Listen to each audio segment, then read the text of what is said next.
Good morning, NFC East. Happy Friday to all of you. This is the final regular season weekend of the NFL. That's right, everybody. There will not be a Week 19 in the NFL. In case those of you just waking up this morning did not hear the news last night, there will be no Buffalo Bills Cincinnati Bengals game. That will be canceled. Tone and I will touch base on that in just a quick second here. First, we want to get to the playoff implications in the NFC East, which conversely have no effect on what the heck's going on in the AFC. But in the NFC, it's simple again. For the third consecutive week, it's winning in tone. And from everything I've gathered from people I've talked to, the Eagles will have their MVP candidate quarterback playing on Sunday. Yeah, man, it's important that he plays, and I think you and I were speaking about this earlier this week. It's a foregone conclusion. He has to play. There's no ifs, ands, or buts. I personally wouldn't feel comfortable sending Gardner Minshew out there for another week to screw it up. Nothing against Gardner Minshew, but he couldn't close the deal 2 weeks in a row. Came close in the Cowboys game, close but no cigar. In the Saints game, and then he just wet the bed. So ultimately, this is a moment where you have to go to your surefire best bet, and that is your MVP candidate. Your MVP of the Philadelphia Eagles, Jalen Hurts. So he has been participating in pretty much everything going on at the North Care complex in terms of walkthroughs, and one of the telltale signs of him actually playing at the game, of him being available for the game, is him participating in the ball security drills where they hit you with the boxing gloves and they hit you with the pads, and they're trying to make sure your ball security is nice and tight. So he was able to make it through that drill. So it's pretty much a 99% chance that he's going to play on Sunday against the Giants, and I expect him to close the deal. Yeah, and this is interesting too. Who are the Giants going to play and who are they going to sit? Because the word out of New York is it looks like a couple key starters are sitting. I expect guys like Saquon Barkley, like Kevin Boiler said yesterday, Saquon Barkley, Azeez Ujulari, guys that are banged up, right? The Giants do not need Saquon Barkley to play on Sunday. Not when they got a playoff game next week. Same with Ujulari, because they're going to need him in their pass rush. I would assume Adoree Jackson, too. He's been banged up. So I assume a couple key starters will sit. I don't think Daniel Jones is going to play the whole game, but I do think he starts and at least plays the first half. Yeah, I wouldn't put it past Brian. I wouldn't put it past Brian Daboll actually to make a move like that. That's pretty much who he is. He's a very competitive guy. And I know that that 48-22, 26, I can't remember exactly what it was, but I'm pretty sure that last loss to the Philadelphia Eagles is grinding his gears. I fully expect him to play some starters, but when it comes to like your vested veterans, your guy who are a little nicked up, guys that have some lingering injuries, I don't expect those guys to play at all. Even though the Giants probably aren't considered to be Super Bowl favorites or contenders, they're a competitive team. They play with pride. On top of that, they're going to make sure they play you tough. And they're going to be a hard out for anybody that plays them, no matter if there is a talent difference. 9 times out of 10, they will match up with the Minnesota Vikings. And I wouldn't be surprised. I wouldn't put it past the Vikings to botch that game. The Vikings are such a weird team in this playoff race because they have a negative 19-point differential. And that's never happened for a 12-win team. They even have come close to a negative point differential. But here are the Minnesota Vikings. It's negative 19. If they don't win by 20 points on Sunday, they're going to be the first 13-win team to have a negative point differential, which they're already the first 12-win team. You know the lowest 13-win team point differential, Tone, is the 2019 Packers. And it was plus 63. So, to me, it just screams early exit for Minnesota. I don't know when that's going to be, but that team just doesn't have the looks of a Super Bowl contender. It's just how far will they go in the playoffs? Will they lose in the wild card round, or will they lose in the divisional? Yeah, I just don't believe in Kirk Cousins. It's just that plain and simple for me when it comes to them. You got talent. I don't believe in that roster. Defense. Yeah, you got talent all over that roster, but that defense in defending the pass, they're not that good. They can get carved up very, very badly, and we've seen it. They're not really a true threat to me, but at the same time, they've shown. Let's not discount them. Their record still is what it is. They've shown that they're able to close out close games. They've shown an ability to get hot and come back. So they're the kind of team that you want to make sure you stick the knife in and twist it and make sure they don't get up. What do you think about the 49ers right now going into the playoffs? I mean, they didn't play Red hot. Yeah, I mean, they are. They're going to be the first team if they win on Sunday, and it looks like they're going to win Sunday. They'll be the first team to, I think it's since the 2019 Ravens to go in the playoffs with a 10-game win streak. I wasn't sold. I should say I wasn't sold. I didn't like their win over Vegas, but the win's a win. I still think if there's a threat to the Eagles right now in the NFC Championship, I think it's Minnesota. I mean, sorry, San Francisco. No, yeah, I got you, Jeff. Most definitely, they're white hot. They like you said, they're on a 10-game winning streak. Everything about that team is essentially flawless, except for that quarterback position. And I think that's going to be the thing that limits them once you get deeper into the playoffs. It's going to be up to Kyle Shanahan to devise some sort of plan or scheme to protect that quarterback as much as he possibly can. But there's going to be moments where, hey, Brock Purdy, we're down 6 points, 2-minute drive, 2 minutes left in the game. Can you get it done? Can you make the necessary plays? I don't know if he has that level of consistency or that or the resume. I understand he's been a part of this this winning streak these past handful of games, but I have a hard time believing a guy with that lack of experience, a guy who's being carried. Let's be honest, he's being carried by the San Francisco 49ers. He's making some throws though. He's not just back there. He's making some throws. I'm going to give him credit where credit is due. But ultimately, he's someone that I'm not going to bet on deeper into the playoffs. At some point, that quarterback position is going to have to get you over the hump, and I'm not sure if he has that in him. Did you have? I guess Jerry Jones. I want to get these quotes right because he said they're going for it in terms of home field advantage. Well, it's kind of funny. They're going to play their starters. They're probably going to kick the crap out of Washington. But how can you go for it when you need the Eagles to lose?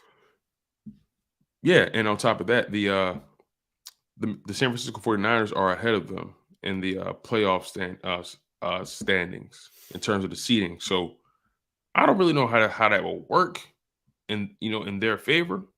I'm looking at the I'm looking at the scenarios. It says San Francisco has wins tiebreak over Minnesota based on their best win percentage in the conference game. So they're obviously ahead of Minnesota. They're ahead of the Cowboys. 3 teams are deadlocked at 12-4. The Eagles are 13-3.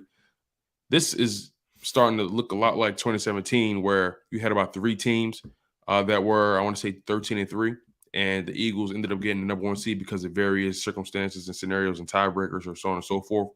The Eagles got to take care of business. That's the bottom line, and they can't leave it up to the numbers. They can't leave it up to the rule makers and the referees. They got to make sure they take care of business, and they got to go into the playoffs on the right foot.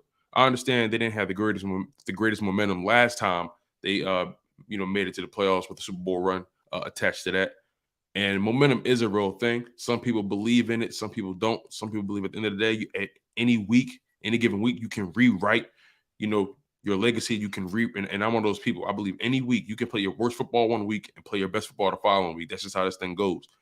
So I think the Philadelphia Eagles, they definitely want to go into the playoffs on the right foot. They definitely want to have some level of confidence going in.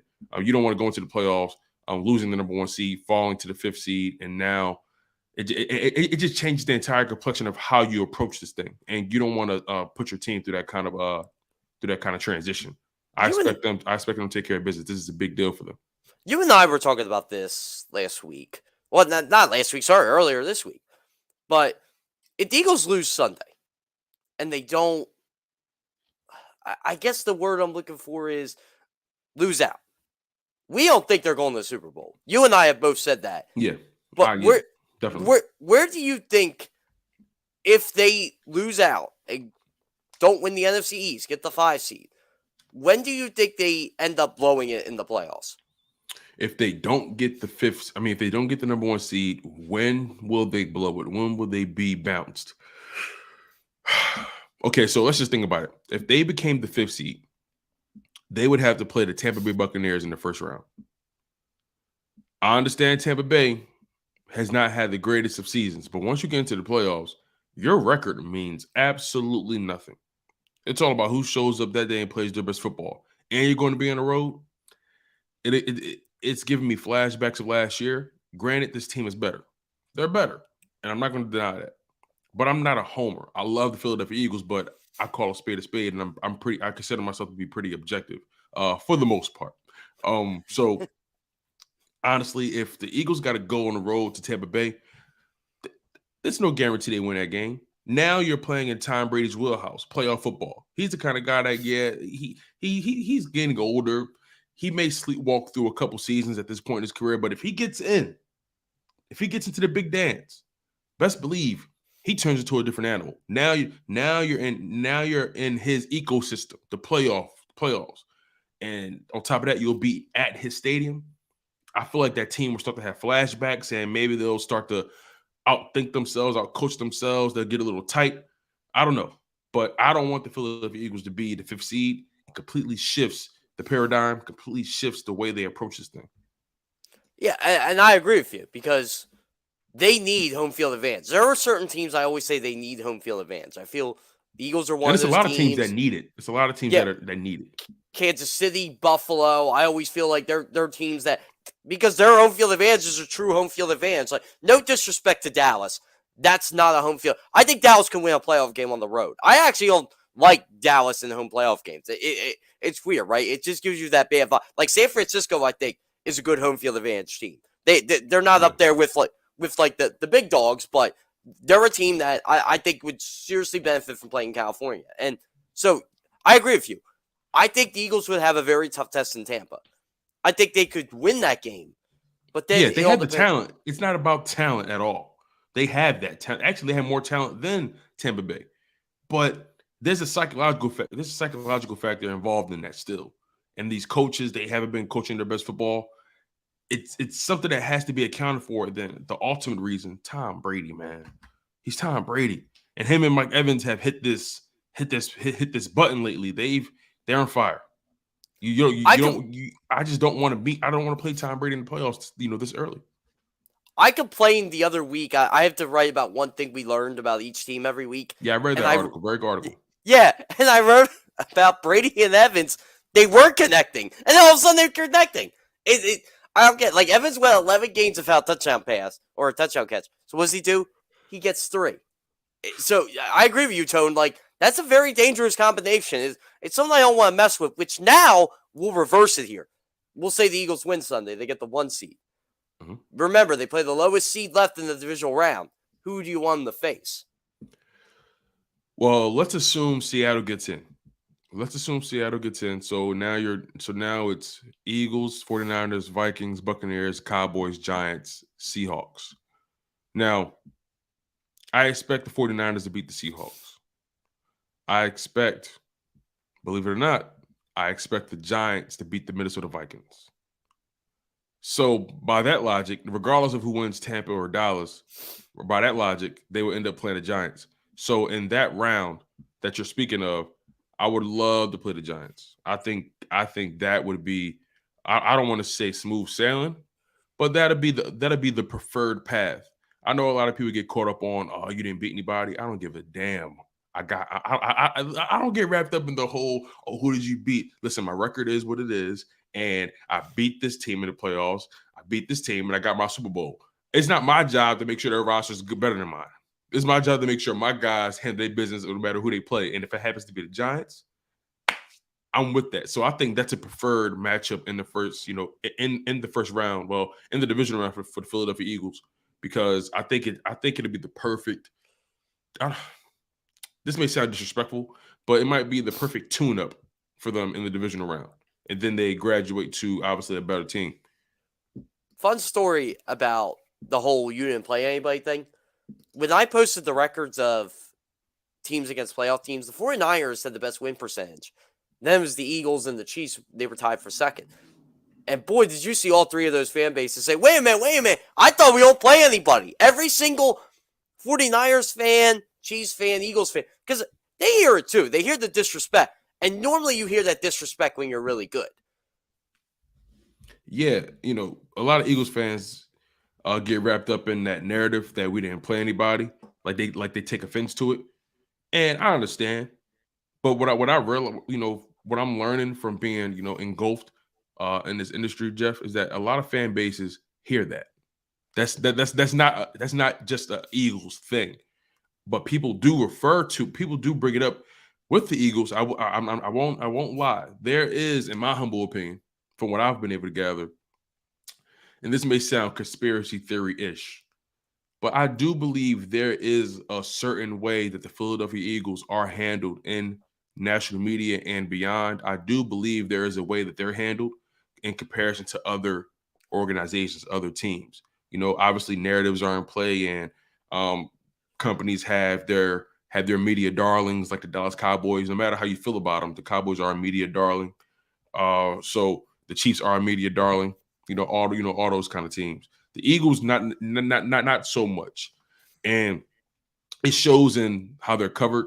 There's some national media that they're straight shooters, but I believe for the most part there is a particular way the Philadelphia Eagles are covered, and I think that's why Eagles fans take it so personally when people say they haven't played anybody, because that's kind of the first thing people say. It always seems like a backhanded conversation when the Philadelphia Eagles come up in any sort of national circles. And again, there are people who do hold it down for the Philadelphia Eagles, like LaShawn Shady McCoy, like Joy Taylor, like Emmanuel Acho. They pretty much hold it down for the Eagles for the most part. They're pretty much straight shooters, if you ask me. But they've also played for them. And obviously Emmanuel Acho and Shady has played for them. And Joy is a neutral party. So my point is, though, I think the Philadelphia Eagles, when it comes to the whole not playing anybody thing, don't buy into it. It's not a real thing. These are all NFL teams. What we've seen these past few seasons is that parity is real. Parity is very much in full effect. And anybody, and I mean anybody, can get touched. These guys are pro athletes at the end of the day. Everybody get paid. This is as someone in the national media, this is what I would wish Eagles fans would understand. You got to stop taking everything so sensitively. Like, stop with the whole national media always brings up Santa Claus. It's a lazy narrative. You know why they bring it up? Because you guys get so offended by it. That's the problem. You're offended by every little bad thing someone says about you. Yeah, but two things can be true, right? I think it is a lazy narrative, but also the more it's my parents always said to me, don't feed into negativity, because it's just going to continue to harbor. You're giving it life. It's growing. You know what I mean? It's like a virus. You don't want to just keep feeding it. It's like a parasite. You don't want to keep feeding it. It's just going to grow and grow and grow. So I think you are right, but I also do think the whole Santa Claus thing is kind of played out. I mean, come up with something new, right? Eagles fans have done some pretty hilarious things.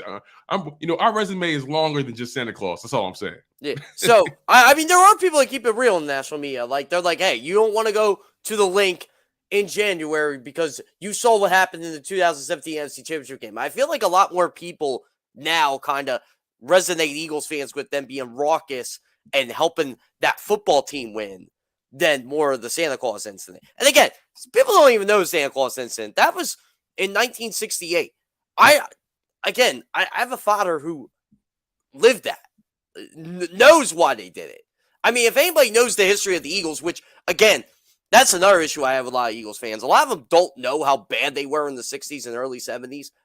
Some do, but a lot don't. And they blew the chance of getting the number one draft pick because they decided to win 2 in a row to end the season, and which would have been O.J. Simpson, the franchise-changing player. Now, granted, it would have happened to O.J. over time, but still, I mean, you got it. I mean, it's the bitter irony, right? That the Eagles were that bad of a franchise that, oh, you know what? Let's win 2 games in a row. So we're just going to take it out on somebody. Well, let's take it out on a skinny-looking Santa Claus who was pretty much forced into action at that point. Franklin Field on December 14th, 1968 is just it's a funny moment in Eagles history that people decide to make a national narrative. Oh man, I can only imagine the vibes back then. I'm Lincoln Financial Field in forward. I was born in '94. Didn't really understand the game really until I got a little older, in the Donovan McNabb era. So, Jeff, you are a Rolodex in terms of Eagles history. I tell you that. But we do have our guy Rob Ellis, the 2-time Emmy winner. See, I love saying that, right? I gotta give me an Emmy one day. You know what I mean? Emmys, they're not easy to come by. And when you got an Emmy on your resume, hey, the price goes up. I'll tell you that. But oh man, host on sports radio, WIP. One of the lead hosts on Sports Take for JAKIB Sports, man. Rob Ellis does amazing work. The perfect quarterback in this game, somebody that I study, somebody that I admire, somebody that I respect. We're going to bring him up next after this break. You guys are locked in on Good Morning NFC East with Jeff Kerr. I'm your humble host, Tone DeShields II. Keep it locked, you guys. You don't want to miss this.